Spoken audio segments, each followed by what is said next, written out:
Hello everyone, I'm the Saxy Gamer. Today we're here for yet another episode of Civilization 6 Tips, where today we're going to be taking a look at what I now believe to be the final of the yield-producing districts, the Theater Square. I'm probably going to do a separate video that just covers the other miscellaneous districts like the Spaceport, the Neighborhood, the Entertainment Complex, the Aerodrome, and, all of those ones. But I'll just probably toss those into one video because there's not too much complexities with those that you have to be worried about.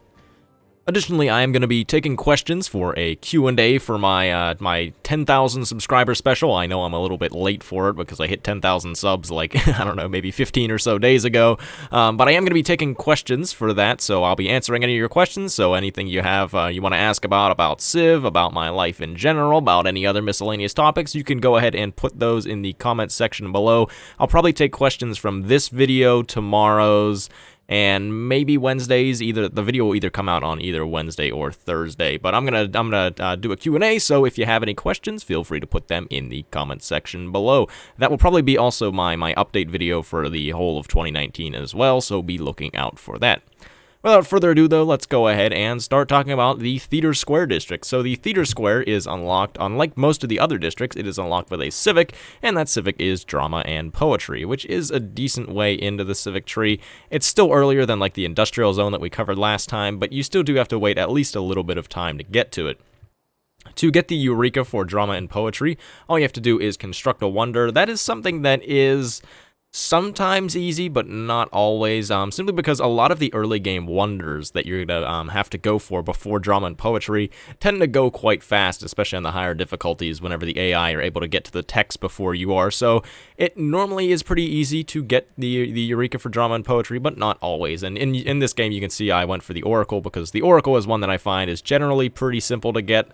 If you want to boost, if you want to get the Eureka for drama and poetry, but if you can maybe get something like the Hanging Gardens or Stonehenge, but those are going to be much more difficult. You can check out the wonder spotlights I have for those videos if you want to learn out more. Good English self. But anyways, once you research drama and poetry, you'll be able to place down the Theater Square. It, much like all of the other land districts, must be placed on a land tile that is not a mountain and does not have a luxury resource on it. Just keep in mind that you will chop any features that are on the tile and it will not give you the yield, so a generally good practice to do is to take a builder and chop whatever is on the tile, so that way you at least get the production or food or whatever you may be clearing before you place down the district. As far as adjacency bonuses are concerned, the Theater Square will receive +2 culture from each adjacent wonder, +1 culture from every 2 adjacent districts, and +1 culture from an adjacent government plaza tile.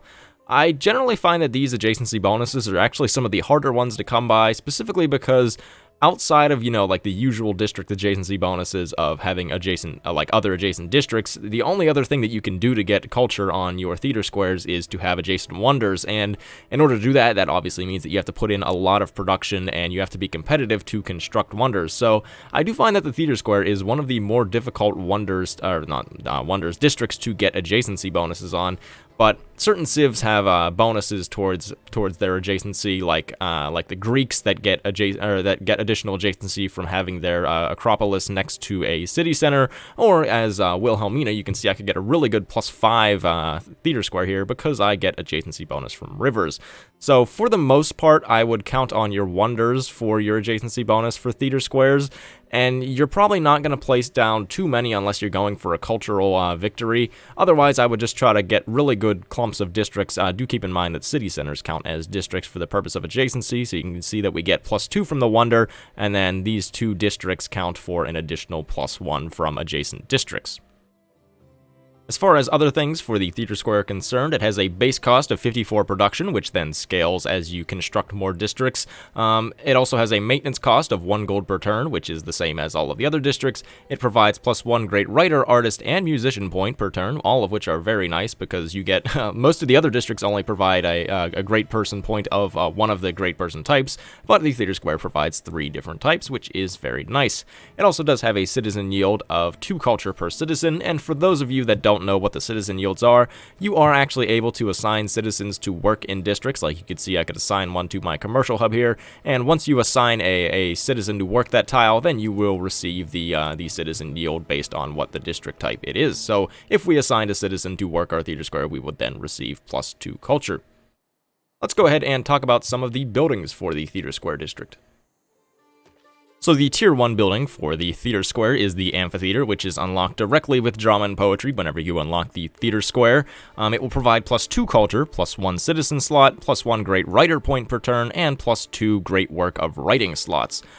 I, in general, do think that the Amphitheater is very good. It also does have a production cost of 150 production and a maintenance cost of 1 gold per turn. I kind of forgot about that. But I, in general, do think that the Amphitheater is very good. And if you're going for a culture victory, I would definitely recommend building these in every single city that you have a Theater Square in.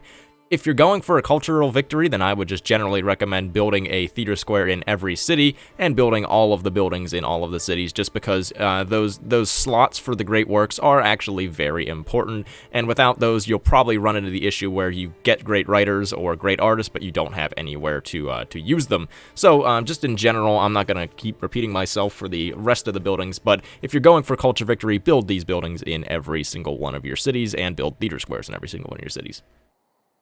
But I think that the +2 culture is decent, and even if you're not going for cultural victory, I think it actually really is good to get the great writer point per turn and the great work of writing slots, simply because one of the things that a lot of people tend to forget is, although great works of writing do provide tourism, they also do provide culture as well. So I believe that one great work of writing provides +4 culture.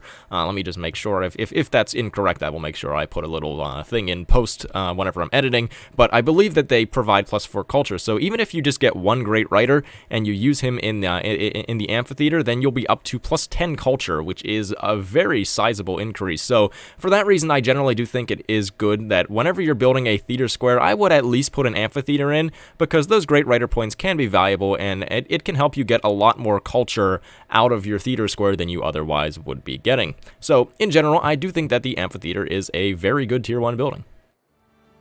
For the Tier 2 building for the Theater Square is actually a little bit special in that it has 2 different Tier 2 buildings that are mutually exclusive with one another. So we have the Art Museum and the Archaeological Museum. They're both unlocked with the Humanism Civic, and they both have mostly the same bonuses, so they both will provide +2 culture, +1 citizen slot, +1 great writer point per turn, and +2 great artist points per turn. The difference is in what type of works they can hold. So the Art Museum can hold +3 slots for great works of art, and the Archaeological Museum provides +3 slots for artifacts.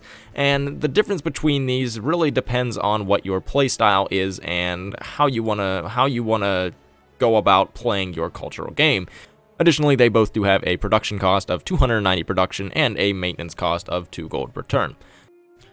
Alright, so now let's go ahead and talk about works of art and artifacts and why you may want to choose one over the other, and various things such as theming, because I believe that that's one of the things that I actually forgot to cover in my Culture Victories in-depth video, and it is something that is very important with both great works of art and artifacts. So if you don't know how to get to this screen, it's up here in the top. It's the little painting. Click on that, and that brings up your Great Works UI. And there's a lot of stuff here. One of the things that a lot of people don't know is that you actually can move these things around, so that's very important for theming. And let's talk about what theming is. So theming is something that you want to do for both your artifacts and your art, because if your museums are themed, then they will provide double culture and double tourism, as you can see here. So let's go ahead and start with art and how you want to organize your great works of art to make sure that you get the most culture and tourism out of them. So to get the theming bonus for great works of art, you want to have works that are of the same type. So you can see that all 3 of these are religious works, and they should be by different authors. So you can see this one is by Rublev, this one is by Michelangelo, and this one is by Titian. And normally they would provide +3 culture and 2 tourism each, but since they are themed, they will then provide double of all of that. And I believe I do have another policy card that then adds a little bit of extra tourism on as well. So in general, you want to make sure that you can look for, whenever you're looking for great artists up here, whenever you're looking for which one to recruit, you can try to work it out so that way you will get another author, or another artist that has the same type of works that you already have. So if I already had a few landscape paintings by a different artist, then this would be a very good artist to get, because then I could get some theming bonuses out of that. The one thing that you want to watch out for with art is that you don't have multiple works by the same author in the same museum. So you can see here that all 3 of these works are by Anguissola, and they're all portraits. And because they're all by the same author in the same museum, the first one will still provide the usual 3 culture and 2 tourism, but the second 2 will only provide 1 culture and 1 tourism. So you just have to make sure. I know it's a very bad habit, and something that's very easy to do is to just take one great artist and just use them to put all their works in one single museum, but try your best not to do that. Try to spread them out over multiple museums, and if you get a case like this, you can always just move them around. I think I have, yeah, so like up here I have another one that is only 1 culture and 1 tourism because this artist is already featured here. So if I switch these 2 around, then you can see my tourism and culture increased in both of the museums. So in general, try to avoid putting works from the same author in the same museum.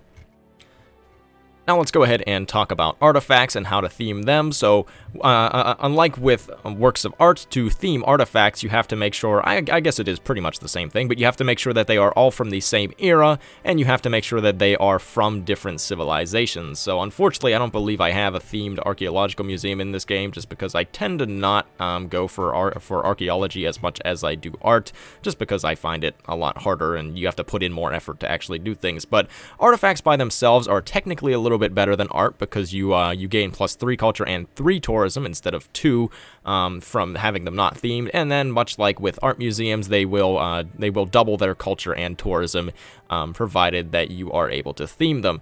And yeah, like as I've mentioned, in order to theme them, they just have to be from the same era, from different civilizations. So whenever you get the choice to choose between civilizations, it'll say whenever you are able to extract an artifact that it is an artifact from maybe the classical era.